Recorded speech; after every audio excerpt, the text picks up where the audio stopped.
ஐந்து கரத்தனை ஆனை முகத்தனை இந்தின் இளம்பிறை போலும் எயிற்றனை நந்தி மகந்தனை ஞானக் கொழுந்தனை புந்தியில் வைத்தடி போற்றுகின்றேன். விழிக்கத் துணை திருமன் மலர்பாதங்கள் மெய்மைகுன்றா மொழிக்கத் துணை முருகா எனும் நாமங்கள் முன்பு செய்த பழிக்கத் துணை அவன் பன்னிருதோளும் பயந்ததனை வழிக்கத் துணை வடிவேலன் செங்கோடன் மயூரமுமே. விழிக்கே அருளுண்டு அபிராமவல்லிக்கு வேதம் சொன்ன வழிக்கே வழிபட நெஞ்சுண்டு எமக்க வழி கிடக்க பழிக்கே சுழன்று வெம்பாவங்களே செய்து பாழ்நரகக் குழிக்கே அழுந்தும் கயவர்தம்மோடு என்ன கூட்டியனையே. இறையருள் குருவருள் இரண்டும் இணைந்து பிரதோஷத்தின் மகிமையை நாம் இங்கே சிந்திக்க இருக்கிறோம். தோஷம் பிரதோஷம் வெறும் சாதம் இறைவன் திருமுன் காட்டிய பின் பிரசாதமாகிறது. அப்படித்தான் தோஷமுடைய வேளை இறைவனை நினைத்தால் தோஷமற்ற வேளையாக மாறுகிறது.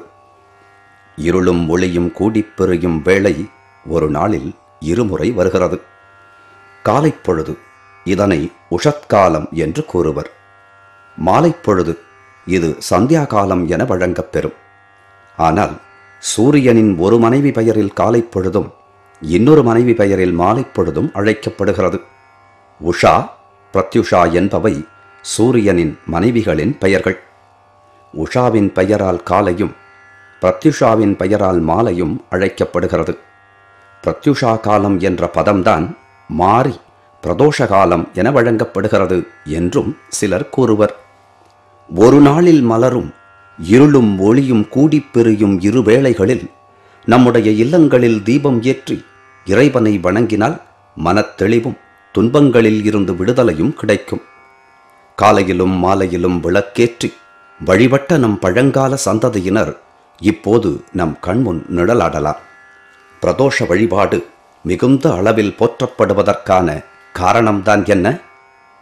பிரதோஷ விரதத்தினையும் வழிபாட்டையும் யார் செய்தாலும், யார் கேட்டாலும், யார் சொன்னாலும் அவர்கள் அனைவருக்கும் சிவனின் அருட்பார்வை உண்டு.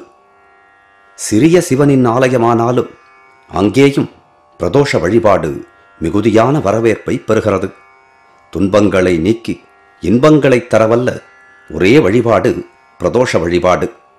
மனதில் நிம்மதி, வீட்டில் ஒற்றுமை, வழக்கில் வெற்றி, குழந்தை பேறு, நிலையான செல்வம், பதவி உயர்வு, சொந்த வீடு, திருமணப் பேறு இப்படி தொடரும் மனித தேவைகளை நிறைவேற்ற ஒரு எளிய வழிபாடு இருக்கிறதா என்று கேள்வி கேட்டால், ஓ இருக்கிறதே என்று சொல்லி நாம் பிரதோஷ வழிபாட்டை கூறிவிடலாம்.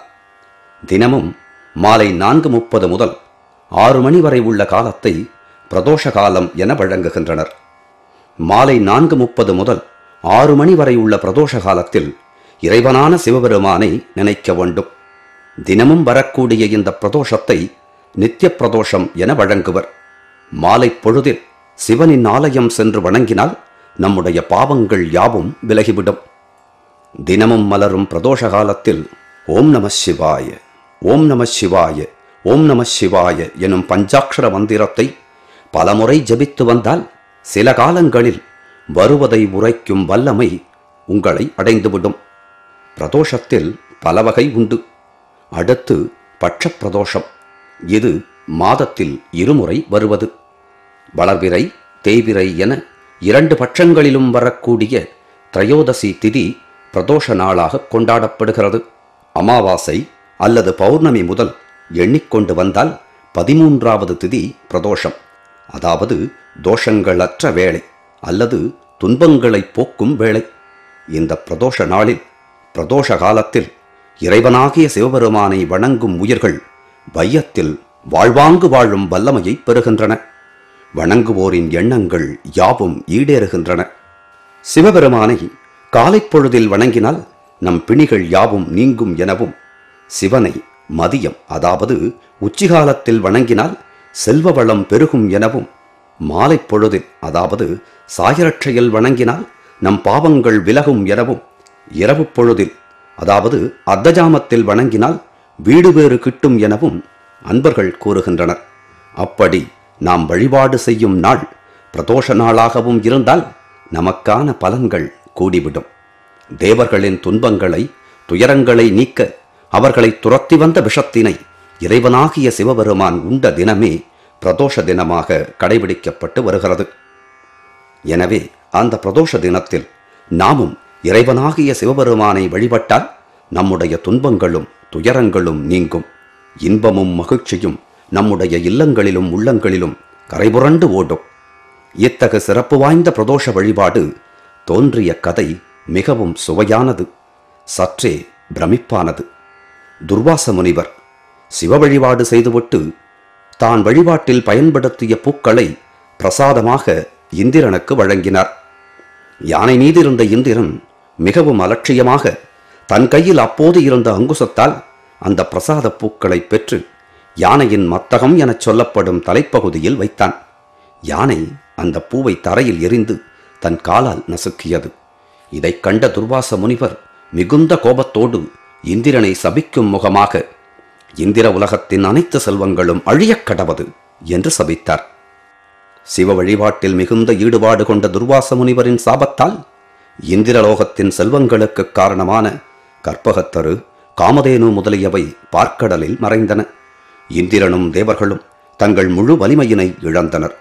தேவர்கள் வலிமை குன்றி இருப்பதை அறிந்த அசுரர்கள் தேவர்களுடன் போர் தொடுத்தனர். இந்திராதி தேவர்கள் அசுரர்களின் இந்த தாக்குதலால் நிலைகுலைந்து போனார்கள். படைப்புக் கடவுளான பிரம்மனிடம் சரணடைந்தார்கள். பிரம்மன் அவர்களை பார்க்கடலில் பள்ளி கொண்டிருக்கும் திருமாலிடம் அழைத்துச் சென்றார். நலமே விளைவிக்கும் நாராயணனோ பார்க்கடலை கடைந்து அதில் திரண்டு வரும் அமுதத்தை பருகினால் பருகுவோருக்கு வலிமை கூடும், மூப்பும் கிடையாது, இறப்பும் கிடையாது எனக் கூறினார். நாராயணனின் சொல்லைக் கேட்ட தேவர்கள் திகைத்தனர். ஆனாலும் பார்க்கடலை கடைவதற்கான முயற்சிகளில் அசுரர்களையும் சேர்த்துக்கொண்டு களம் இறங்கினர். அப்படி அசுரர்களும் தேவர்களும் பார்க்கடலை கடையத் தொடங்கிய நாளன்று தசமி திதி. மந்திரமலை மத்து ஆகியது. வாசுகி என்ற பாம்பு கயிறாகியது. நாராயணன் ஆமை வடிவுடன் அச்சாகி மந்திரமலையை தாங்கினான். வாசுகி பாம்பின் தலைப்பக்கம் அசுரர்களும் வால்பக்கம் தேவர்களும் நின்று இழுத்து இழுத்து கடைந்தனர். எத்தனை கடைந்தும் அமுதம் வெளிவரவில்லை. அது மட்டுமன்று, எந்த பொருளும் வெளிவரவில்லை. ஒரு நாள் முழுவதும் கடையப்பட்டதால் வாசுகி எனும் பாம்பின் உடல் நலிந்து விஷத்தை கக்கியது.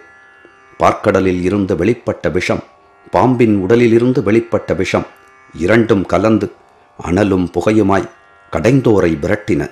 தேவர்கள் பயந்து நடுங்கி ஓட்டினர். இந்திராதி தேவர்களுக்கு அப்போதுதான் சிவபெருமானை பற்றிய நினைவு எழுந்தது. அல்லல் களையும் அரணை நினைத்த மாத்திரத்தில் கைலாய மலையை நோக்கி தேவர்கள் ஓடினர். கைலாயத்தின் வலப்பக்கம் ஓடத் தொடங்கினர். அவர்களை துரத்தி வந்த நச்சுப்புகை மண்டலம் அங்கே அவர்களை தாக்க தேவர்கள் கைலாயத்தின் இடப்பக்கம் ஓடத் தொடங்கினர். அங்கும் அவர்களை நச்சுப்புகை சூழ்ந்தது. இப்படி தேவர்கள் ஆலகால விஷத்திற்கு அஞ்சி கைலாய மலையில் வலமும் இடமும் மாறி மாறி ஓடியதை குறிக்கும் வண்ணமாகத்தான் இன்றும் நாம் பிரதோஷ தினத்தன்று சிவபெருமானை சோமசூக்த பிரதக்ஷணம் எனும் பிரதக்ஷணம் செய்து வலம் வருகிறோம். சோமசூக்த பிரதக்ஷணம் என்பது சிவபெருமானின் கோயிலுக்குள் செல்கிறோம். நந்தியம்பெருமான் விற்றிருக்கிறார். நந்தியம்பெருமானின் இரு கொம்புகள் வழியாக சிவபெருமானை தரிசனம் செய்கிறோம். பின்பு இடதுபுறம் சென்று அபிஷேக நீர் விழக்கூடிய கோமுகி வரை சென்று கோமுகியை தாண்டாமல் திரும்பவும் நந்தியம்பெருமான், தக்ஷணாமூர்த்தி, லிங்கோத்பவர் ஆகியோரை தரிசித்த வண்ணம் கோமுகி வரை வந்து கோமுகியை தாண்டாமல் சண்டிகேஸ்வரரை தரிசித்து மீண்டும் திரும்பி நந்தியம்பெருமானின் கொம்புகள் வழி சிவபெருமானை தரிசனம் செய்தல் சோமசூக்த பிரதக்ஷணம் என்று வழங்கப்படுகிறது. ஆலகால விஷம் விரட்டிய போது தேவர்கள் கைலாய மலையில் இடமும் வலமும் ஓடியதையே இந்த பிரதக்ஷணம் நமக்கு உணர்த்துகிறது. அளவுக்கதிகமான துன்பங்கள் வரும்போதும் தீர்வு தெரியாத துன்பங்கள் நம்மை தாக்கும் போதும் இந்த சோமசூக்த பிரதக்ஷணம் செய்தால் துன்பங்கள் விலகும். தீர்வு தெரியாத விஷயங்களிலும் தெளிவான தீர்வு கிடைக்கும். ஆலகால விஷம் துரத்த இந்திராதி தேவர்கள் திருக்கயிலாயத்தை வலமும் இடமும் மாறி மாறி சுற்றினர். முடிவில் நந்தியம்பெருமானை சரணடைந்து தங்கள் துன்பங்களை விளக்கினர். இந்திராதி தேவர்களின் இந்த செயலைத்தான் இன்று நாமும் நந்தியம்பெருமான் காதுகளில் நம் துன்பங்களைச் சொல்லி தீர்த்து வைக்க வேண்டுகிறோம். நந்தியம்பெருமானின் காதுகளில் சொல்லப்பட்ட விஷயங்கள் உடனடியாக சிவபெருமானின் பார்வைக்கு செல்கின்றன. நெருப்பிடை வீழ்ந்த பஞ்சன நம் துன்பங்கள் யாவும் தீர்ந்துவிடும். அதுவும் பிரதோஷ நாளன்று நந்தியம்பெருமானைக் கண்டு வணங்கி நம் தேவைகளை அவர்தம் காதில் கூறிவிட்டால் நிச்சயம் நிறைவேறும். காதில் கூறுதல் என்று சொன்னால் அந்த சிலாரூபத்தின் முன்னின்று கண்களை மூடி பாவனையால் சொல்லுதல் வேண்டும். பிரதிஷ்டை செய்யப்பட்டிருக்கும் சிலைகளை நாம் தொட்டு வணங்குதல் கூடாது. எனவே மனக்கண் முன் நம்முடைய பிரார்த்தனைகளை பட்டியலிட்டு நந்தியம்பெருமான் திருமுன் நின்று பாவனையால் அவர் காதில் சொல்லுதல் நலம் பயக்கும். இந்திராதி தேவர்களின் விண்ணப்பத்தினை நந்தியம்பெருமான் சிவபெருமானின் கவனத்துக்கு எடுத்துச் சென்றார். தேவர்களை துரத்தி வரும் விஷத்தின் தன்மையையும் தேவர்தம் துயரினையும் அறிந்த ஈசன் சுந்தரனை அழைத்து அவ்விடத்தை இவ்விடம் எடுத்து வா எனக் கூறினார். சுந்தரனும் அவ்வாறே அந்த விஷத்தை திருக்கயிலாய மலைக்கு எடுத்து வந்தான். தேவர்களை விரட்டிய விஷம் இப்பொழுது ஈசனின் கையில் உருண்டு திரண்டு நின்றது. பூமியில் இருந்தபோது இந்திராதி தேவர்களை பாடாய்ப்படுத்திய விஷம் இப்போது சிறிய கோலிக்குண்டு வடிவிலும் ஒரு சிறிய கொட்டைப்பாக்கு வடிவிலும் காணப்பட்டது. உருண்டு திரண்டிருக்கும் அந்த விஷ உருண்டையை சிவபெருமான் விழுங்குகிறார். கனைத்து எழுந்த வெண்திரை சூழ் கடலிடை நஞ்சு தன்னை தினைத்தனையாம் மிடற்றில் வைத்த திருந்திய தேவ நின்னை மனத்தகத்தோர் பாடல் ஆடல் பேணிராப்பகலும் நினைத்தெழுவார் இடர்களையாய் நெடுங்களம் மேயவனே என இதனை திருஞான சம்பந்தர் தன் திருநெடுங்களப் பதிகத்தில் குறித்துள்ளார். தேவர்களின் துயரினை தீர்ப்பதற்காக ஆலகால விஷத்தை அள்ளிப்பருகிய ஈசன் 12 திருமுறைகளாலும் போற்றப்படும் ஈசன் விஷத்தினை ஏற்கிறான். விஷயமறைந்து பதறுகிறாள் அன்னை. விடம் உண்ட ஈசனின் கழுத்தில் கை வைத்து நிறுத்துகிறாள். விஷம் உள்ளும் செல்லாமல் வெளியேயும் நில்லாமல் சிவபெருமானின் கண்டத்தின் நடுவே நின்றது. இது முழுமையும் அம்பிகையின் அருளால் நிகழ்ந்தது என்பதனை பொருந்திய முப்புரை செப்புரை செய்யும் புனர்முளையாள் வருந்திய வஞ்சு மருங்குள் மனோன்மணி வாசடையோன் அருந்திய நஞ்சு அமுதாக்கிய அம்பிகை அம்புயமேல் திருந்திய சுந்தரி அந்தரி பாதம் என் சென்னியதே என அபிராமி பட்டர் தன் அபிராமி அந்தாதியில் விளக்குகிறார். சிவனடியார்கள் என்று போற்றப்படும் 63 நாயன்மார்களை பட்டியலிடுகையில் தில்லைவாழந்தனர்தம் அடியார்க்கும் அடியேன் திருநீலகண்டத்து குயவனார்க்கடியேன் என்று தொடங்குவார்கள். இதில் தில்லைவாழ் அந்தனர் என்போர் தொகையடியார்கள். இந்த அடிப்படையில் பார்த்தால் திருநீலகண்ட நாயனார்தான் அடியார்களில் முதலாவதாக வருகிறார். திருநீலகண்டம் என்ற பெயர் சிவபெருமானுக்கு கிடைத்ததே பிரதோஷ வரலாறு. விஷத்தை இறைவன் உண்டான். உமையம்மை அதை தடுத்து நிறுத்தினாள். எனவே திருநீலகண்டம் என்ற பெயர் ஒரு சேர அம்மையையும் அப்பனையும் நமக்கு நினைவுபடுத்தும் பெயராக அமைந்துள்ளது. அங்கிங்கினாதபடி எங்கும் நிறைந்திருப்பவர் ஈஸ்வரன். எத்தகைய மாற்றமும் அவருக்கு கிடையாது. ஒரே நிலையில் இருப்பவர். எப்போதும் இருக்கக்கூடிய நிலைத்த தன்மை கொண்டவர். ஆகாயத்தையே ஆடையாக கொண்டிருக்கக்கூடிய சிவபெருமான் தேவர்களை துரத்தி வந்த விஷத்தை உண்டதால் பார்க்கடல் மீண்டும் கடையப்பட்டது. காமதேனு முதலில் வந்து தேவர் உலகத்தில் நிலைத்தது. அடுத்து தோன்றிய பொற்குதிரையை தேவர்கள் ஏற்றனர். வெள்ளை நிறத்தில் ஐராவதம் என்ற யானை அடுத்து தோன்ற அதனை இந்திரன் எடுத்துக்கொண்டான்.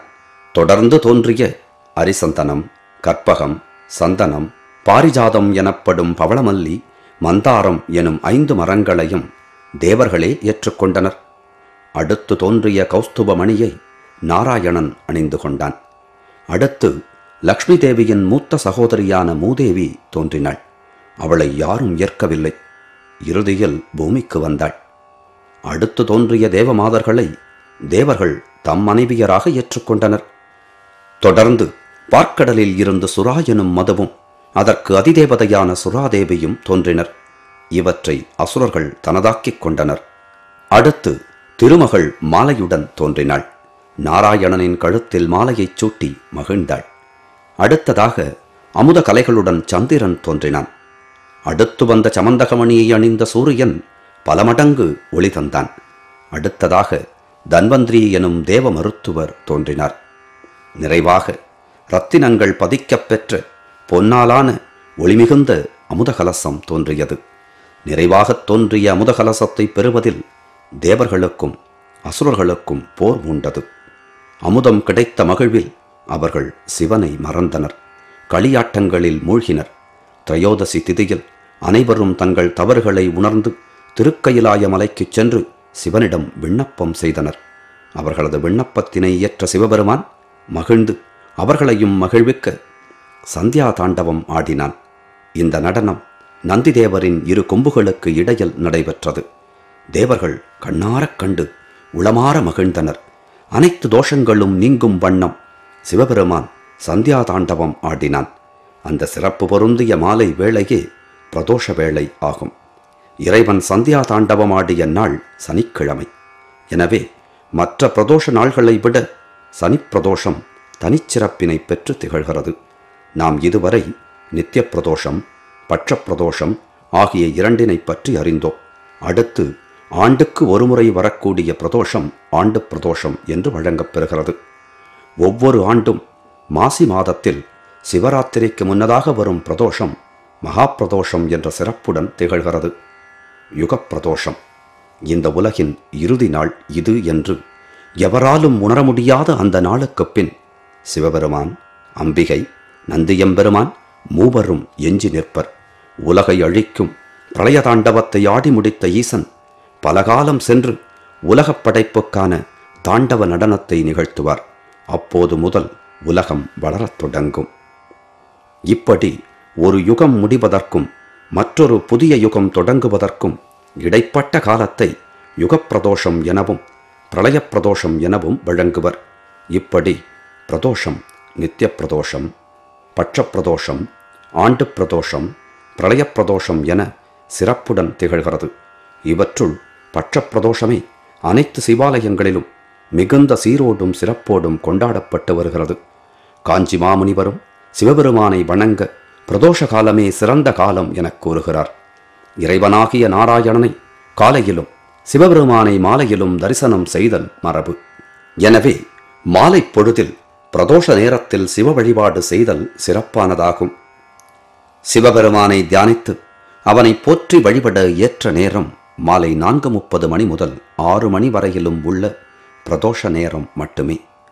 பிரதோஷ காலத்தில் தேவாதி தேவர்களும் 33 கோடி தேவர்களும் புடைசூழ திருக்கயிலாயத்தில் சிவபெருமான் ஆடிய நிகழ்வையே இன்று திருக்கோயிலிலும் நாம் காண்கிறோம்.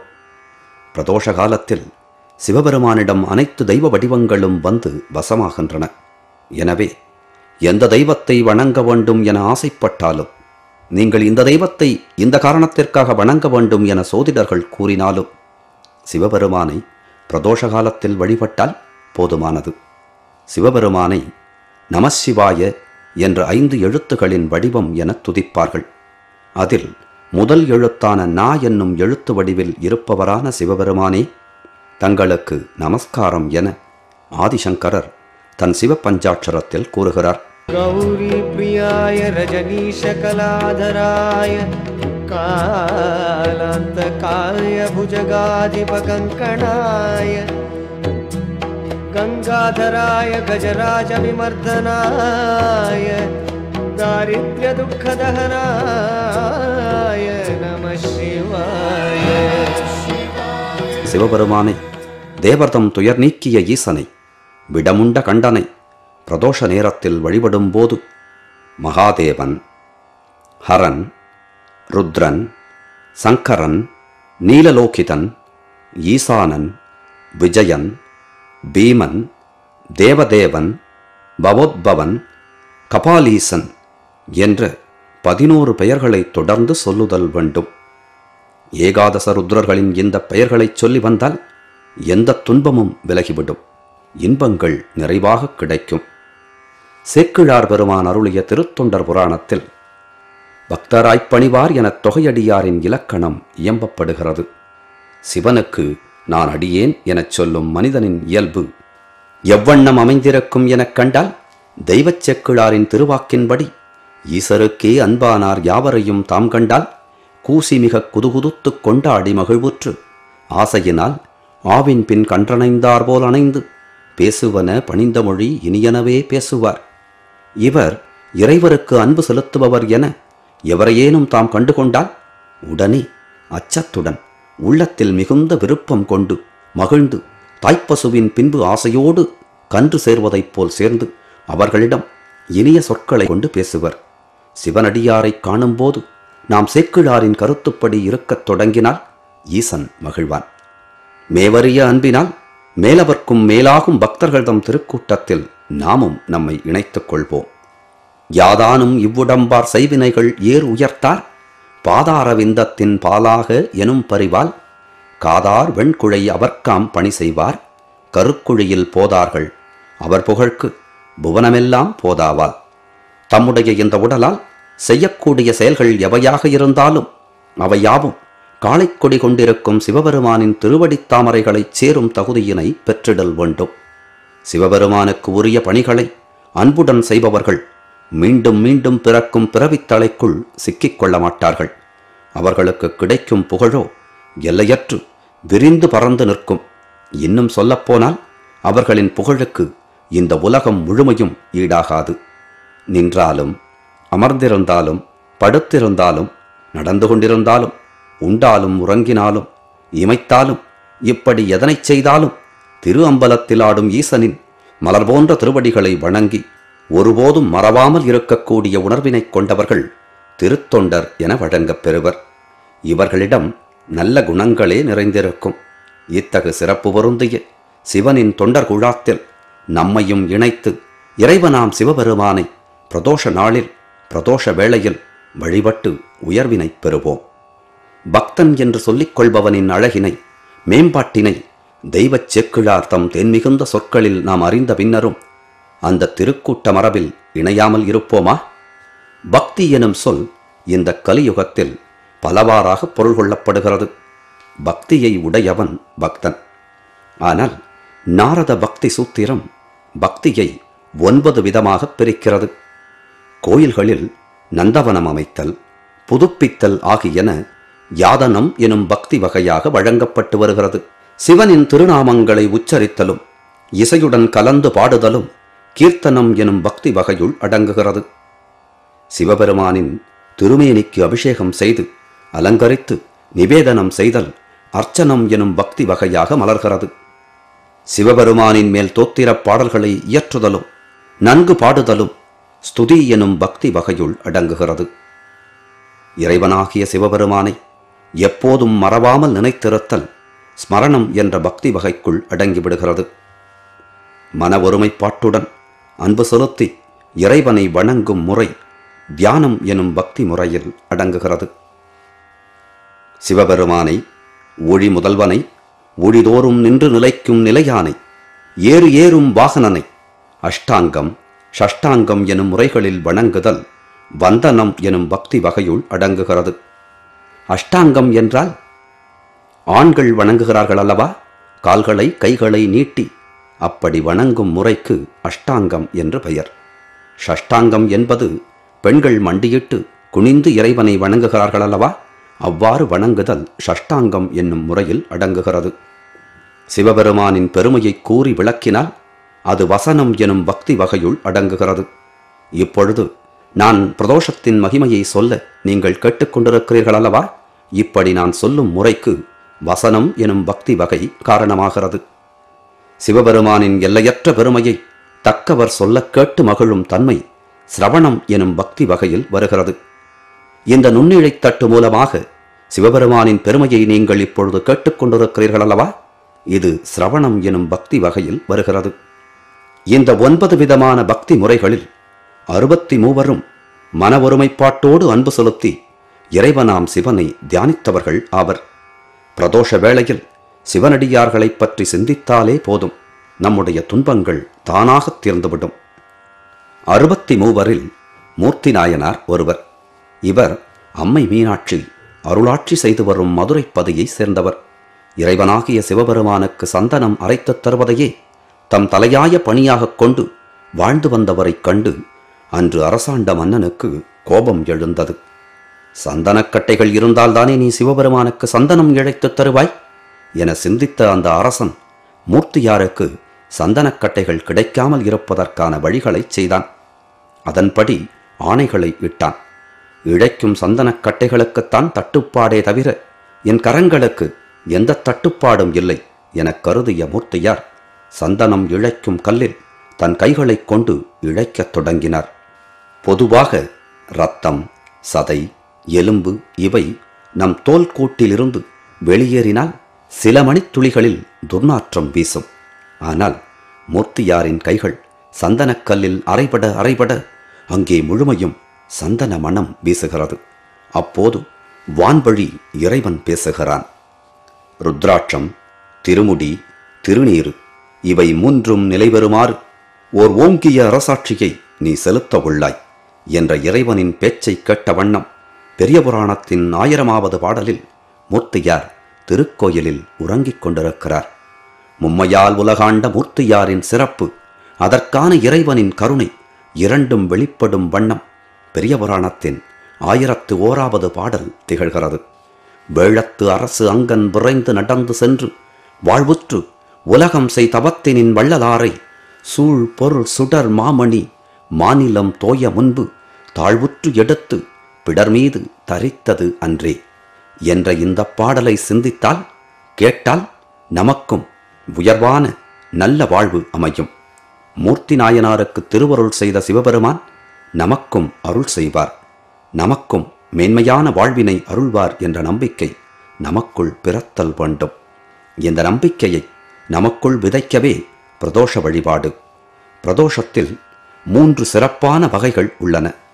பட்சந்தோறும் வரும் பிரதோஷ நாளோடு திங்கட்கிழமையும் இணைந்து வருமானால் அது சோமப்பிரதோஷம். இந்த சோமப்பிரதோஷத்தன்று இறைவனை வணங்கினால் நமக்கு நல்ல சிந்தனை வளரும்.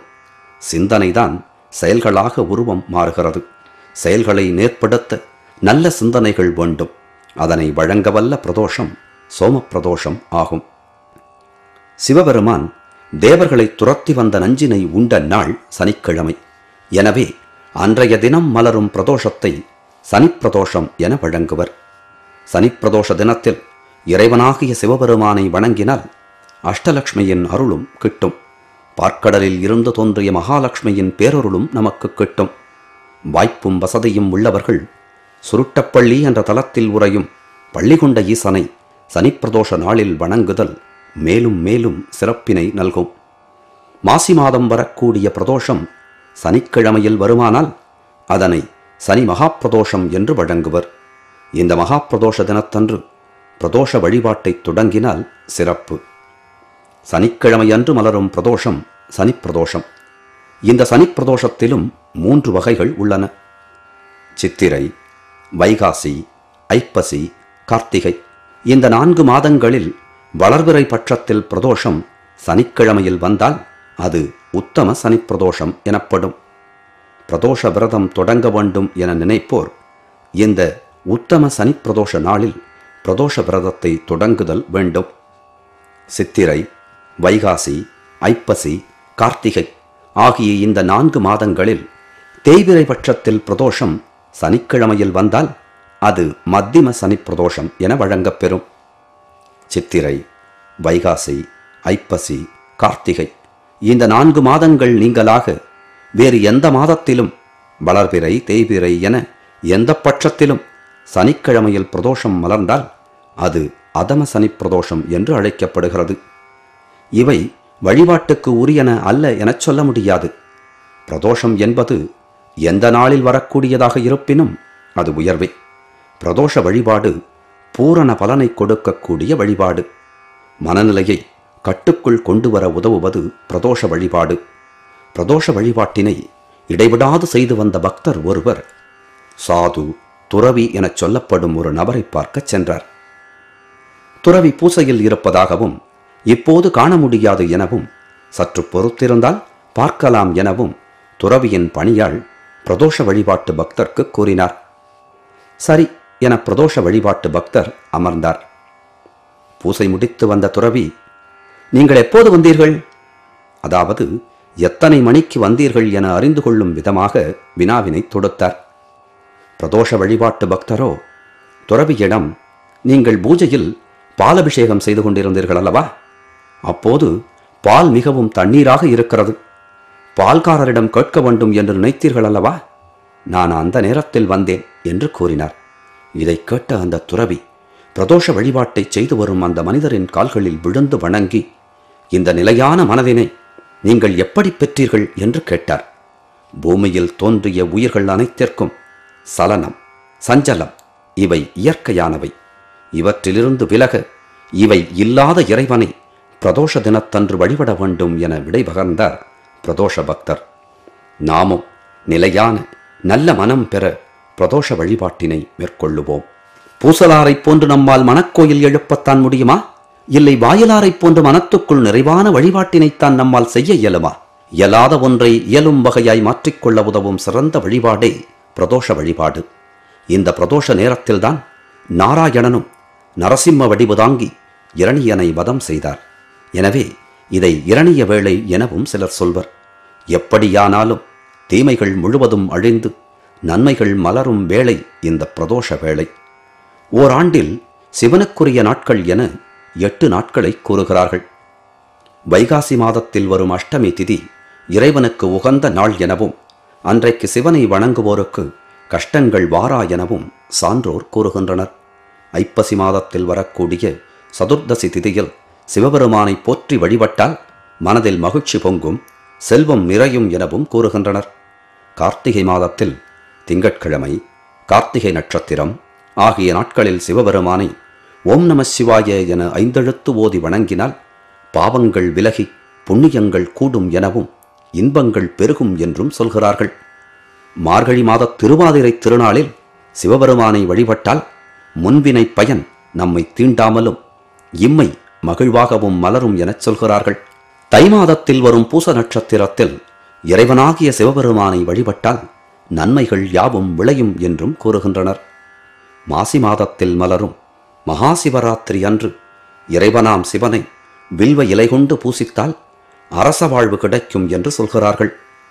பங்குனி மாதத்தில் வரும் உத்திர நட்சத்திரத்தன்று சிவபெருமானின் திருக்கல்யாண வைபவத்தில் பங்கேற்றால் இப்பூவுலகில் இனிய வாழ்வு, நல்ல வாழ்க்கை துணை நலம், மன மகிழ்வு ஆகியன கிடைக்கும் என்று சொல்கிறார்கள். ஓராண்டு முழுமையும் 8 நாட்களில் வழிபட்டு பெறக்கூடிய அனைத்து நற்பலன்களையும் ஒரே ஒரு பிரதோஷ வழிபாட்டின் மூலம் பெற்றிடலாம் என்றால் நமக்கு மற்றதை பற்றிய கவலை ஏன்? இளைஞர்களின் வாழ்வில் விடியலை ஏற்படுத்த வேண்டும் என்ற இலட்சியத்தோடு செயலாற்றிய வீரத் துறவி விவேகானந்தருக்கு சிறுவயதில் துறவியாக வேண்டும் என்று ஆசை. தன் தாயிடம் சென்று அனுமதி வேண்டினார். நரேந்திரனின் தாயோ சமையலறையில் இருந்து கத்தியை எடுத்து வரச் சொல்கிறார். சிறுவன் நரேந்திரன் கத்தியை எடுத்து வந்து கொடுத்தான். தாய் ஏதும் விடை கூறாமல் தான் கேட்ட கேள்வியை தவிர்த்ததை உணர்ந்து கொண்டான்.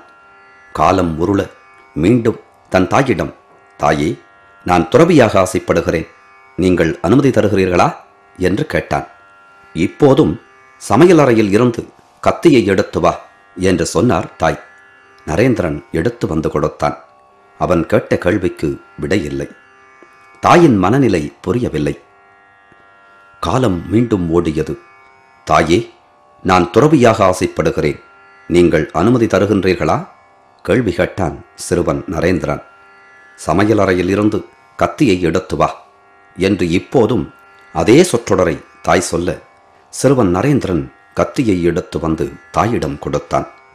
இப்போது நீ துறவியாகலாம் என தாயார் சொல்ல, இன்று நீங்கள் இப்படி பதில் தர என்னுடைய எந்த செயல் காரணம் என கேட்டான் சிறுவன் நரேந்திரன். நரேந்திரா, நான் ஒவ்வொரு முறை கத்தியை எடுத்து வா என்று கூறும்போதும் நீ கத்தியை எடுத்து வந்தாய். ஆனால் பிடியை நீ பிடித்துக்கொண்டு கூரான பகுதியை என்னிடம் நீட்டுவாய். இது துறவியாவதற்கான தகுதி இல்லை. ஆனால் இன்றுதான் நீ கத்தியை பிடிவுடைய பகுதியை விட்டு கூரான பகுதியை பிடித்தபடி நீட்டினாய். இதுதான் துறவியாவதற்கான தகுதி. தாய் கூற கூற வியந்து நின்றான் சிறுவன் நரேந்திரன். பின்னாளில் விவேகானந்தன் என்னும் வீரத்துறவியாக மலர்ந்தான். அப்படி தீமை செய்யும் நஞ்சை தான் ஏற்றுக்கொண்டவன் தியாகராசன். அவனின் அஜபா நடனம் நம் பாவச் சுமைகளை முழுவதும் விலக்கும். சிவபெருமானை பிரதோஷ நாளில் வழிபடுவது சிறப்பு. முழு நிலவு நாள் எனச் சொல்லப்படும் பௌர்ணமி நாட்களிலும் சிவபெருமானின் வழிபாடு சிறப்புக்குரியதாக தொடர்ந்து கடைபிடிக்கப்பட்டு வருகிறது. சித்திரை மாதம் வரக்கூடிய பௌர்ணமி தினத்தில் இறைவனாம் சிவனை மறுக்கொழுந்து கொண்டு பூசித்தால், வணங்கி வழிபட்டால் இந்த பூமியில் மிகுந்த புகழ் கிடைக்கும், மனமுடைய வாழ்வும் மலரும். வைகாசி மாதம் வரக்கூடிய பௌர்ணமி தினத்தில் சிவபெருமானை முழுமையாக சந்தனம் சார்த்தி வழிபட்டால் மிகுந்த புகழ் கிடைக்கும், குழந்தை பேறு உண்டாகும். ஆனி மாத பௌர்ணமி தினத்தில் ஈசனுக்கு முக்கனி சார்த்தி வழிபட்டால், முக்கனி என்பது மா, பலா, வாழை என்பது ஆகும். இந்த முக்கனியை சார்த்தி வழிபட்டால் இனிமையான வாழ்வு மலரும், அரச வாழ்வு கிடைக்கும். ஆடி மாத பௌர்ணமி தினத்தில் திரட்டுப்பால் எனப்படும் பால்கோவா கொண்டு இறைவனை வழிபட்டால் நம் வாழ்வில் இன்பம் பெருகும், நோய் நொடிகள் விலகும். ஆவணி மாத பௌர்ணமி அன்று நாட்டுச் சர்க்கரை சார்த்தும் வைபவம் சிவாலயங்களில் நடைபெறும். அதில் கலந்து கொண்டால் நம் பகைவர்களை நாம் எளிதாக வென்றுவிடலாம். எதிரிகளின் தொல்லைகளில் இருந்து விடுபட வேண்டும் என்று நினைப்போர் ஆவணி மாத பௌர்ணமி அன்று நாட்டுச் சர்க்கரை கொண்டு ஈசனை வழிபாடு செய்தல் வேண்டும். புரட்டாசி மாதத்தில் வரும் பௌர்ணமி தினத்தில் அப்ப வகை கொண்டு சிவபெருமானை அலங்கரிப்பர். சிவாலயங்களில் நிறைமணி காட்சி என்னும் விழா சிறப்பாக கொண்டாடப்படும். உயிர்களின் தேவைக்காக இறைவன் இப்பூவுலகில் படைத்துள்ள அத்தனை பொருட்களையும் இறைவனாகிய சிவபெருமானின் ஆலயத்தில் அலங்காரப் பொருட்களாக்கி நிறைவாக வைத்து நிறைமணி காட்சி எனும் பெயரால் மேலும் மேலும் நிறைவான வாழ்வு பெற வழிபடக்கூடிய வழிபாடு புரட்டாசி மாத பௌர்ணமி வழிபாடு. ஐப்பசி மாதத்தில் வரும் பௌர்ணமி அன்று அன்னாபிஷேகம் என்ற சிறப்பு வழிபாடு சிவாலயங்களில் நடைபெறும். விளைச்சல் பெருகவும் உயர்கூட்டங்களுக்கு உணவால் வரும் துன்பங்கள் குறையவும் இந்த வழிபாடு சிறந்தது எனவும், அன்னமயம் பிராணமயம் என்ற வடமொழி வழி அன்னக்கோசத்தாலான நம் தேகம் வளம் பெற உதவும் வழிபாடு இது எனவும் வழங்கப்படுகிறது. கார்த்திகை மாதத்தில் வரும் பௌர்ணமி தீபத் திருநாளாக அறியப்படுகிறது. தீமைகள் முழுமையும் நீங்கி மேன்மையான ஒளிமிகுந்த வாழ்வு கிடைக்கும் எனவும், நம் உள்ளும் புறமும் உள்ள நம் எதிரிகள் யாவரும் வீழ்வர் எனவும் கூறப்படுகிறது. மார்கழி மாதத்தில் வரும் பௌர்ணமி தினத்தில் பசுனை கொண்டு சிவபெருமானை மகிழச் செய்கின்றனர். மனம் எனும் கடலில் பக்தி எனும் மத்திட்டு ஞானம் எனும் வெண்ணெய் எடுத்து அறிவு எனும் ஒளியேற்றி இறைவனை அறியும் வகையில் உயிர்கள் உயர்வு பெற இந்த வழிபாடு துணையாகும். தைமாத பௌர்ணமி அன்று சிவபெருமானுக்கு தேன் சார்த்தும் வைபவம் நடைபெறுகிறது. இந்த வழிபாடு நல்ல குரல் வளம், அறிவு தெளிவு ஆகியவற்றை வழங்கக்கூடியது. மாசி மாதத்தில் வரும் பௌர்ணமி தினத்தன்று ஈசனாம் சிவனுக்கு இளவெண்ணீர் அபிஷேகமும் கம்பளியும் சார்த்தப்படும். இந்த வழிபாட்டில் கலந்து கொண்டால் நோய் எதிர்ப்பு சக்தி கிடைக்கும், உட்கொள்ளும் மருந்து பயன் கொடுக்கும். பங்குனி மாத பௌர்ணமி தினத்தன்று உமையம்மையுடன் திருமணம் நடைபெறும். இந்த வைபவத்தில் கலந்து கொண்டால் தடைபட்ட திருமணங்கள் கைகூடும், பிரிந்து வாடும் தம்பதியர் இணைவர், இனிய குழந்தை பேரும் கிடைத்திடும். இப்படி முழு நிலவு நாளிலும் சிவபெருமானை வழிபட்டு பலன் பெறலாம். இந்த இத்தனை பலன்களையும் ஒரு சேர வழங்க வல்ல வழிபாடு பிரதோஷ வழிபாடு. அமைதி தவழும் மாலை வேளையில் மனதில் அமைதி தவழ பிரதோஷ காலத்தில் சிவபெருமானை வணங்குவோம். 33 தேவர்களும் சிவகணங்களும் தேவ கன்னிகைகளும் பிரம்மா விஷ்ணு போன்ற தேவாதி தேவர்களும் இந்திரன் குபேரன் உள்ளிட்ட வளமுடைய தேவர்களின் தலைவர்களும் சிவபெருமானை வணங்கி பேறு பெற்ற நேரம் பிரதோஷ நேரம். நாமும் பிரதோஷ நேரத்தில் சிவபெருமானை வழிபட்டு மேலான சிறப்புகளை உறுதியாகப் பெறுவோம். நந்தியம் பெருமான் தான் சிவபெருமானிடம் சென்று தேவர்களின் குறைகளை கூறியவர். அதன் வழியாகத்தான் தேவர்களின் துன்பங்கள் நீங்கின. எனவே பிரதோஷ வழிபாடு என்பது நந்தியம் பெருமானின் பூசையோடு தொடங்கப்படுகிறது. சிவபெருமானுக்கு பூசை நடைபெறுவதற்கு முன்னதாக நந்தியம் பெருமானுக்கு பூசை நடைபெறுகிறது. இது இறை வழிபாட்டை காட்டிலும் இறையடியார் வழிபாடே உயர்ந்தது என்ற தத்துவத்தை விளக்குவதாக அமைந்துள்ளது. மேலும் உயர்தினை அஃறிணை என்ற பாகுபாடு பாராட்டாது நந்தியம் பெருமானுக்குரிய வழிபாடு முதன்மை பெறுகிறது. இறைவன் திருமுன் நம்மில் யாரும் உயர்வு தாழ்வு கருதக்கூடாது என்ற உள்ளார்ந்த உணர்வினையும் இந்த வழிபாடு நமக்கு உணர்த்துகிறது. சிலாதர முனிவருக்கும் சித்திரவதியாருக்கும் தங்கப்பேழை ஒன்றில் கிடைக்கப் பெற்ற நந்திதேவரே பிரதோஷ காலத்தின் பிரதான மூர்த்தி. நந்தீசன், நந்தியம்பெருமான், நந்தீஸ்வரர், இடபம், ரிஷபம் என பல பெயர் கொண்டு திகழ்பவர். நந்தி என்னும் சொல் ஒரு சேர நந்திதேவரையும் சிவபெருமானையும் குறிக்கிறது. மிக நீண்ட நெடிய தவத்தால் சிவபெருமானின் அருளுக்கு உடையவராக மாறியவர் நந்தீசர். நந்தியம்பெருமானுக்கும் சிவபெருமானுக்கும் ஒரு சில ஒற்றுமைகள் காணப்படுகின்றன. சிவபெருமான் 3 கண்கள் 4 கைகளைக் கொண்டவர். நந்தியம்பெருமானும் அப்படியே 3 கண்கள் 4 கைகளைக் கொண்டவர். மான் மழு இரண்டும் ஈசன் கையிலும் நந்தீசன் கையிலும் காணப்படுகின்றன. நந்திதேவர் திருக்கயிலாயத்தின் காவல் தெய்வம் என போற்றப்படுவதால் பொன்னாலாகிய பிரம்பையும் வாளினையும் தாங்கியிருக்கிறார். நந்திதேவர் சூலமும் ஏந்துவார். தேவாதி தேவர்களை துரத்தி வந்த நஞ்சினை தனதாக்கி உண்டவர் நீலகண்டன் எனும் தியாகராஜன். இதே தியாகப் பண்பு நந்திதேவரிடத்தும் காணப்படுகிறது. மனிதர்கள் தங்களுக்கு வேண்டாம் தேவையில்லை என ஒதுக்கிய புல், வைக்கோல், பிண்ணாக்கு, கழுநீர் ஆகியவற்றை ஏற்று தியாகப் பண்போடு விளங்குகிறார் நந்தீசர். சிவபெருமானின் வாகனமாக இருந்து உமையம்மையுடன் அவரை சுமக்கும் பெரும் பேற்றினை பெற்றுள்ளார். இது மட்டுமா? நாயன்மார்களுக்கு திருக்காட்சி வழங்கும் போது பெரும்பாலும் நந்தியம்பெருமானுடனே ஈசன் தோன்றியிருக்கிறார். திருக்கயிலாயத்தின் வாயில் காவலர் நந்தீசரே. அதனால்தான் அவரால் தேவர்தம் துயரினை தீர்க்க முடிந்தது. திருக்கயிலாயத்தின் வாயிற்காவலர் என்ற பெரும் பொறுப்பில் திகழும் நந்திதேவர்தான் பிரதோஷ வழிபாட்டில் முதன்மை பெறுகிறார். ஆனந்தக்கூத்து, தாண்டவம் என ஈசன் நடனமாடும் போதெல்லாம் மத்தளம் வாசிக்கும் கலைஞராக நந்தியம்பெருமான் விளங்குகிறார். உயிர்கள் யாவும் தோள்களால் ஆனவை. தோல்பைக்குள் உள்ள உயிர் தன் வினைகளால் இயக்கப்படுகிறது. நந்தியம்பெருமான் தான் சிவபெருமானின் முன் நம்மை இயக்குகிறார். நம்முடைய துன்பங்கள் யாவும் முற்றிலும் விலக வேண்டும் என நாம் நினைத்தால் முதலில் நாம் நந்தியம்பெருமானை வணங்குதல் வேண்டும். சிவபெருமானின் முதல் மாணவர் நந்தீசர். ஞானகுரு பரம்பரையின் முதல் குரு, சித்தர்களில் முதன்மையானவர். 10ஆம் திருமுறை தந்த திருமூலருக்கும் நந்தியம்பெருமானே குருவாக விளங்குகிறார். பூதகணங்களின் தலைவராக திகழ்கிறார் நந்தீசர். காளை வாகனன், ரிஷபாரூடன் இவை சிவனுக்கு உரிய நாமங்கள். இவற்றுள்ளும் நந்தியம்பெருமான் முன்னிலைப்படுத்தப்பட்டுள்ளார். சிவனுக்கு உரிய மகேஸ்வர வடிவங்கள் 25. அவற்றுள் ரிஷபாரூடன் என்பதும் ஒன்று. இறைவன் முழுவதுமாக ஆனந்த வடிவம், இறைவியோ முழுவதுமாக அருளின் வடிவம், நந்திதேவரோ முழுவதுமாக அறத்தின் வடிவம். அறம், அருள், ஆனந்த வடிவாக ரிஷபாரூடன் எனும் மகேஸ்வர வடிவம் திகழ்கிறது. நம்முடைய துன்பங்களை தீர்க்கவல்ல பிரதோஷ காலத்தில் உமையம்மையுடன் இறைவன் ரிஷபத்தின் மீது ஏறி கோயிலைச் சுற்றி வருதல் நிகழும். அதேபோன்று திருவிழா நேரங்களில் அதிகார நந்தி எனும் திருக்கோல வடிவின் மேல் உமையுடன் இறைவன் உலா வருதலும் நிகழும். உலாக்கோலத்திலேயே சிறந்த வடிவமாக அதிகார நந்தி வடிவம் போற்றப்படுகிறது. மிகப்பெரிய சிவாலயங்களில் 5 நந்தி தேவர்கள் இருப்பதை நம்மால் காண முடியும். 5 விதமான நந்தி வடிவங்களில் இந்திரன் நந்தி வடிவம் எடுத்து சிவபெருமானை தாங்கினான்.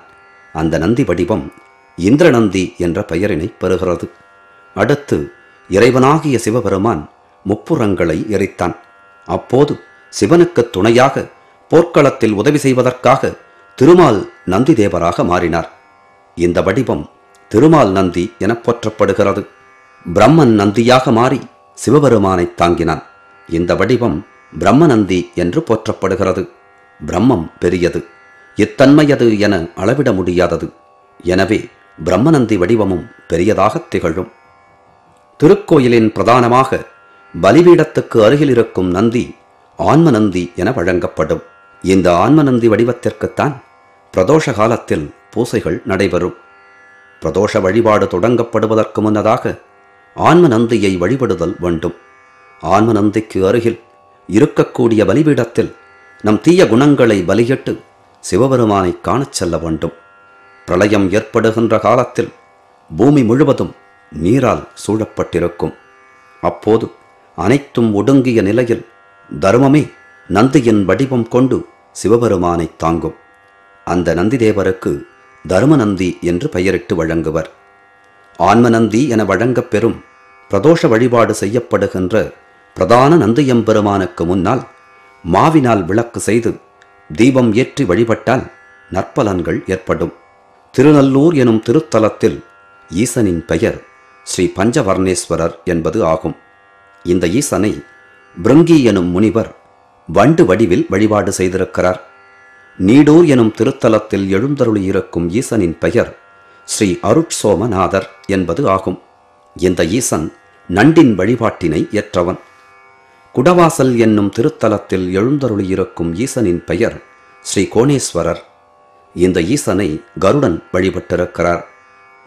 திருச்சேலூர் என்னும் திருத்தலத்தில் அருள்பாலிக்கும் சிவபெருமானை மீன் வழிபாடு செய்திருக்கிறது. திருவெரும்பூர் எனும் தலத்தில் அருள் செய்யும் ஈசனை எறும்பு பூசித்துள்ளது. திரு ஈங்கோய்மலை எனும் திருத்தலத்து ஈசனை ஈ பூசித்திருக்கிறது. திருவானைக்காவலில் உள்ள ஈசனை யானை பூசித்திருக்கிறது.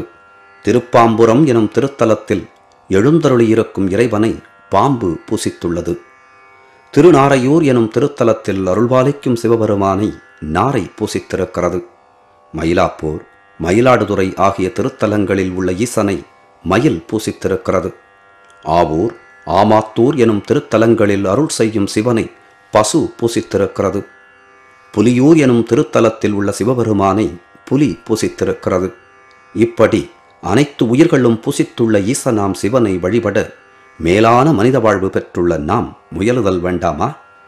சிவனுக்கு உரிய விரதங்கள் சோமவார விரதம், திருவாதிரை திருநாள் விரதம், கல்யாண சுந்தரர் விரதம் எனத் தொடர்கின்றன. இவற்றுள் சிவராத்திரி விரதம் வருடம் ஒரு முறையும், பிரதோஷ விரதம் மாதம் இருமுறையும் வருகின்றன. இவை மிகவும் உயர்ந்தவையாகும். பிரதோஷ விரதம் கடைபிடிக்க வேண்டும் என விரும்புவோர் சித்திரை, வைகாசி, ஐப்பசி, கார்த்திகை இந்த 4 மாதங்களில் வளர்பிறையில் வரும் சனிப்பிரதோஷம் உத்தமமான சனிப்பிரதோஷம் என போற்றப்படுவதால் அன்று முதல் விரதத்தை தொடங்கலாம். அதிகாலை எழுந்து நீராடி சிவனை வணங்கி பிரதோஷ விரதத்தை தொடங்குதல் வேண்டும். ஓம் நமச்சிவாய எனும் பஞ்சாட்சர மந்திரத்தை இடைவிடாது தியானம் செய்யலாம். முடிந்தவர்கள் எழுதவும் செய்யலாம். அருளாளர்களால் பாடப்பட்ட பதிகங்களை பாடி மகிழலாம். பாட இயலாதவர்கள் மற்றவர்கள் பாடியதை கேட்டும் இன்புறலாம். தேவாரம், திருவாசகம், சிவபுராணம், பெரிய புராணம் என சிவபெருமானின் புகழ் சொல்லும் நூல்களை படித்தும் கேட்டும் மகிழலாம். பிரதோஷ விரதம் மேற்கொள்வோர் நந்தியம்பெருமானுக்கு அரிசி, வெல்லம் இரண்டையும் கலந்து தயார் செய்யப்படும் காப்பரிசியை படைத்தல் வேண்டும். தன் ஆணவத்தால் மதிகட்ட நந்தீசரின் பித்துத்தன்மை தெளிய அன்னை அரிசியில் வெல்லம் கலந்து நந்தியம்பெருமானுக்கு ஊட்டினாள். நந்தீசன் சித்தம் தெளிந்தான். நந்திதேவர் மேலும் தெளிவடைய வேழமுகம் கொண்ட விநாயகன் அருகினாலாகிய மாலையை தன் அன்னையைக் கொண்டு சூட்டச் செய்தான். நந்திதேவரின் மனக்கலக்கம் நீங்கியது. நாமும் நம் மனக்கலக்கங்களும் நீங்கிடவே பிரதோஷ காலத்தில் நந்தியம்பெருமானுக்கு காப்பரிசியும் அருகம்புல்லும் எடுத்துச் சென்று வழிபாடு செய்கிறோம். பிரதோஷ காலத்தில் ஈசனுக்கு நடைபெறும் அபிஷேகத்தில் கலந்து கொண்டும் அதற்கு உரிய பொருள்களை வழங்கியும் பேறு பெறலாம். அரிசி மாவினை அபிஷேகத்திற்கு வழங்கினால் கடன்கள் தீரும். விவசாயத்தில் விளைச்சல் நன்றாக இருக்க திரவியப் பொடியினை அபிஷேகத்திற்கு வழங்க வேண்டும். அபிஷேகத்திற்கு தயிர் கொடுத்தால் வளமான திருமண வாழ்வு அமையும். பகை அகல வேண்டும் என நினைப்போர் அபிஷேகத்திற்கு சர்க்கரை தருதல் வேண்டும். இது நாட்டுச் சர்க்கரை என்பதனை அறிதல் வேண்டும். அபிஷேகத்திற்கு மஞ்சள் பொடி கொடுத்தால் அழகும் வசீகரமும் கிடைக்கும். நல்ல குரல் வளம் வேண்டுவோர் அபிஷேகத்திற்கு தேன் தருதல் வேண்டும். அபிஷேகத்திற்கு பால் கொடுத்தால் நீண்ட ஆயுளை பெறலாம். செய்யும் தொழில் சிறப்பாக அபிஷேகத்திற்கு பழ வகைகளை தருதல் வேண்டும். புத்திரப்பேறு வேண்டும் என விரும்புவோர் அபிஷேகத்திற்கு இளநீரை தருதல் வேண்டும். மலர்களை கொடுத்தால் தெய்வத்தின் தரிசனம் கிடைக்கும். இவை வெறும் குறிப்புகளின் ஒலிகள். இவை யாவும் உங்கள் வாழ்வில் நடந்திட உங்களின் ஒன்றிய மனமும் ஈடுபாடும் மட்டுமே காரணிகள். இவற்றை கருத்தில் கொண்டு ஈசனாம் சிவனை பிரதோஷ வேளையில் வணங்கி துன்பங்கள் நீங்கி இன்பமாக வாழுங்கள். உங்கள் இல்லங்களில் மங்கள நிகழ்வுகள் நடைபெற ஞாயிற்றுக்கிழமையன்று வரும் பிரதோஷ நாளில் இறைவனாகிய சிவபெருமானை வழிபாடு செய்யுங்கள். நல்ல சிந்தனை, உள்ளத்துள் நல்ல எண்ணங்கள் தோன்ற திங்கட்கிழமையன்று வரும் பிரதோஷ நாளில் ஈசனை வழிபடுங்கள். பசிக்கொடுமை, பஞ்சம் எனும் கோரம், வறுமை இவை யாவும் நீங்கிட செவ்வாய்க்கிழமையன்று வரும் பிரதோஷ நாளில் சிவபெருமானை வழிபாடு செய்யுங்கள். இல்லத்தில் குழந்தைகள் தவழவும், இல்லத்து குழந்தைகள் கல்வியில் தேர்ச்சி பெறவும் புதன்கிழமையன்று வரக்கூடிய பிரதோஷ நாளில் சிவபெருமானை வழிபாடு செய்யுங்கள். எதிர்பாராமல் வரும் ஆபத்துகள் விலக வியாழக்கிழமையன்று வரக்கூடிய பிரதோஷ நாளில் சிவபெருமானை வழிபாடு செய்யுங்கள். எதிரிகளின் தொல்லைகள் நீங்கவும் நட்பு பெருகவும் வெள்ளிக்கிழமையன்று வரக்கூடிய பிரதோஷ நாளில் ஈசனாம் சிவனை வழிபாடு செய்யுங்கள். 8 விதமான லக்ஷ்மிகளின் அருளையும் ஒரு சேரப் பெற்றிட சனிக்கிழமையன்று வரக்கூடிய பிரதோஷ நாளில் சிவபெருமானை வழிபாடு செய்யுங்கள். என்றைக்கு பிரதோஷம், எந்த கிழமைக்கு என்ன பலன், இதையெல்லாம் எப்படி நினைவில் நிறுத்துவது என்று உங்களுக்கு மயக்கம் வருமானால் கவலைப்படாதீர்கள்.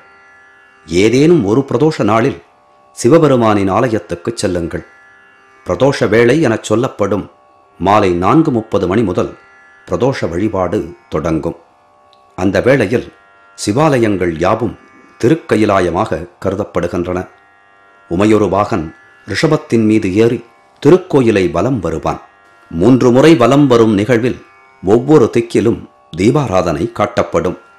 அந்த தீபாராதனையினை பார்த்தாலே நம்முடைய தொடர் துன்பங்கள் தொலைந்துவிடும்.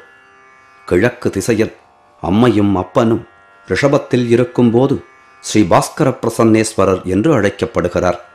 இந்த வடிவத்தை வணங்கினால் திருமணம் கைகூடும், வேலைவாய்ப்பு ஏற்படும், ஆதாயத்தோடு வாழ்வு வளமாகும். மேற்கு திசையில் உமையொரு பாகன் ரிஷபாரூடனாக திகழும் போது ஸ்ரீ சோம கபிலேஸ்வரர் என்று அழைக்கப்படுகிறார். இந்த வடிவத்தை வணங்கி வழிபட்டால் ஆஸ்மா, கபம் ஆகிய நோய்களின் தன்மை குறையும். பிரிந்திருக்கக்கூடிய கணவன் மனைவி சேர்க்கை நிகழும். குடும்பத்தில் ஒற்றுமை நிலவும். நீண்ட நாட்களாக தடைபட்டு வரும் திருமணம் நிறைவேறும்.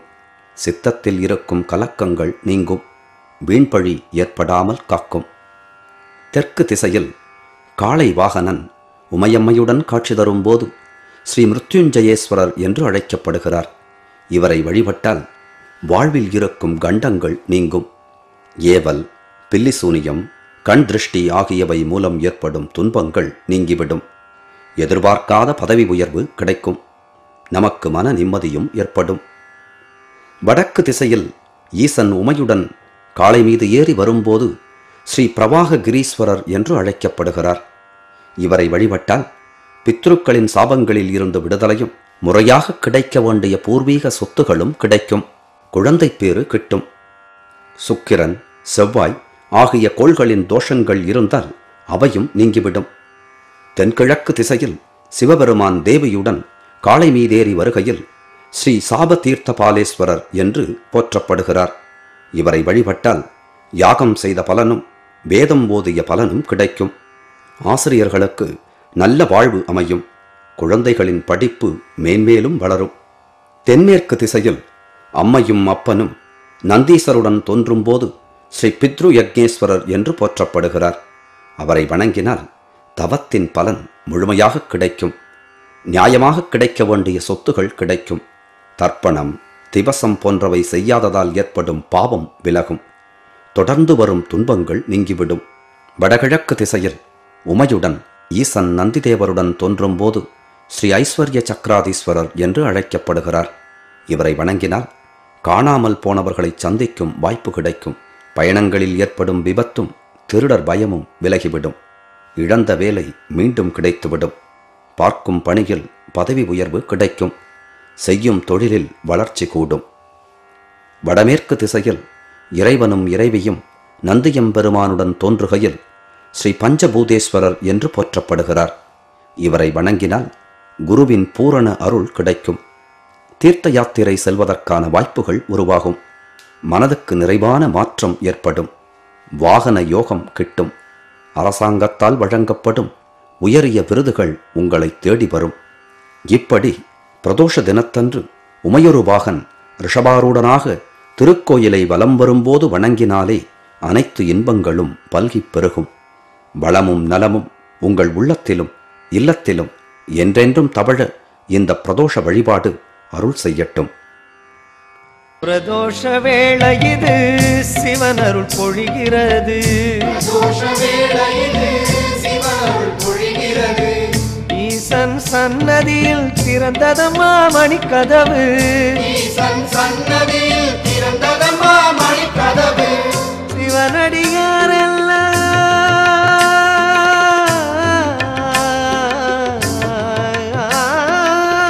சிவனடியாரெல்லாம் காத்திருக்கும் நேரம் இது, சிவனடியாரெல்லாம் காத்திருக்கும் நேரம் இது. சிவன் வருவான் அருள் தருவான் மணி ஒளி கேட்குது, சிவன் வருவான் அருள் தருவான் மணி ஒளி கேட்குது. ஜெய சங்கர ஜெய சங்கர ஜெய சங்கர ஜெய ஓ, ஜெய சங்கர ஜெய சங்கர ஜெய சங்கர ஜெய ஓ. பிரதோஷ வேளை இது சிவன் அருள் பொழிகிறது, பிரதோஷ வேளை இது.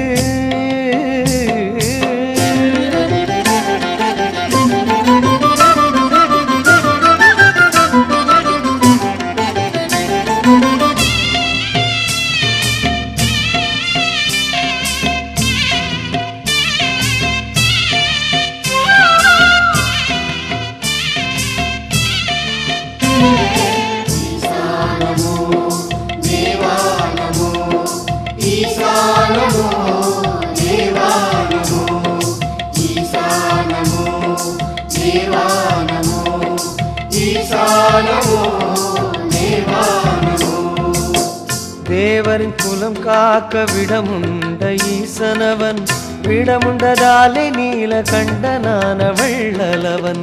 தேவரின் குலம் காக்க விடமுண்ட ஈசனவன், விடமுண்டதாலே நீல கண்டனான வள்ளலவன். தேவரை போல் இங்கு நாம் எல்லாம் கூடுகிறோம், தேவரை போல் இங்கு நாம் எல்லாம் கூடுகிறோம். வாழும் வழி கேட்டு விஷம் நீங்க பாடுகிறோம், வாழும் வழி கேட்டு விஷம் நீங்க பாடுகிறோம். சிவனடியாரெல்லாம் காத்திருக்கும் நேரம் இது, சிவனடியாரெல்லாம் காத்திருக்கும் நேரம் இது.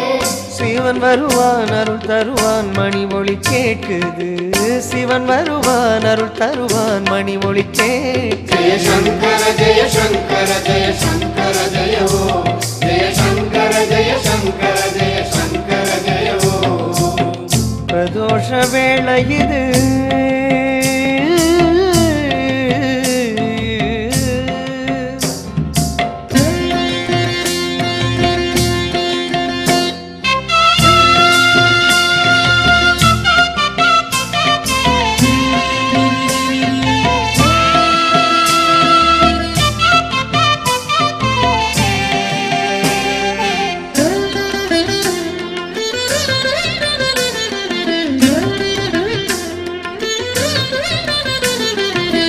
பிரதோஷ நாளதிலே சிவாலயம் கைலாயம், ருத்ராட்ச பூமியிலே ஓம்காரம் ரீங்காரம். பிரதோஷ நாளதிலே சிவாலயம் கைலாயம், ருத்ராட்ச பூமியிலே ஓம்காரம் ரீங்காரம். விபூதி அபிஷேகம் லிங்கமுகம் புன்சிரிக்கும், விபூதி அபிஷேகம் லிங்கமுகம் புன்சிரிக்கும். வரங்கள் வாரி தரும் காணாத சுகமருளும், வரங்கள் வாரி தரும் காணாத சுகமருளும். சிவனடியாரெல்லாம் காத்திருக்கும் நேரம் இது, சிவனடியாரெல்லாம் காத்திருக்கும் நேரம் இது. சிவன் வருவான் அருள் தருவான் மணி ஒளி கேட்குது, சிவன் வருவான் அருள் தருவான் மணி ஒளி கேட்குது. ஜெய சங்கர ஜெய சங்கர ஜெய சங்கர ஜெய ஓ, ஜெய சங்கர ஜெய சங்கர ஜெய சங்கர ஜெய ஓ. பிரதோஷ வேளை இது சிவன் அருள் பொழிகிறது.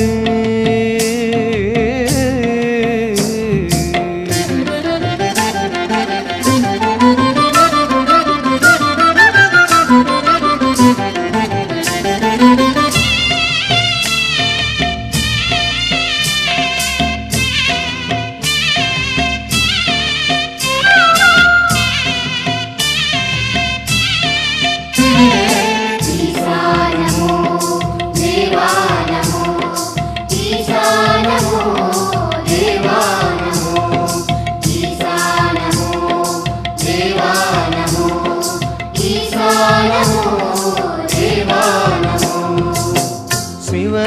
வழிபட்டால் சீக்கிரமே வழி பிறக்கும் செய்யும் தொழில் பெருகும் மன எங்கும் வளம் கொழிக்கும் சிவனை வழிபட்டால் சீக்கிரமே வழி பிறக்கும் செய்யும் தொழில் பெருகும் மனையெங்கும் வளம் கொழிக்கும் தேவதைகள் எல்லாம் வீட்டுக்குள்ளே நிறைந்திருக்கும் தேவதைகள் எல்லாம் வீட்டுக்குள்ளே நிறைந்திருக்கும் தடைகள் நீங்கிவிடும் புகழோடு பொருள் சேரும் தடைகள் நீங்கிவிடும் புகழோடு பொருள் சேரும் சிவனடியாரெல்லாம்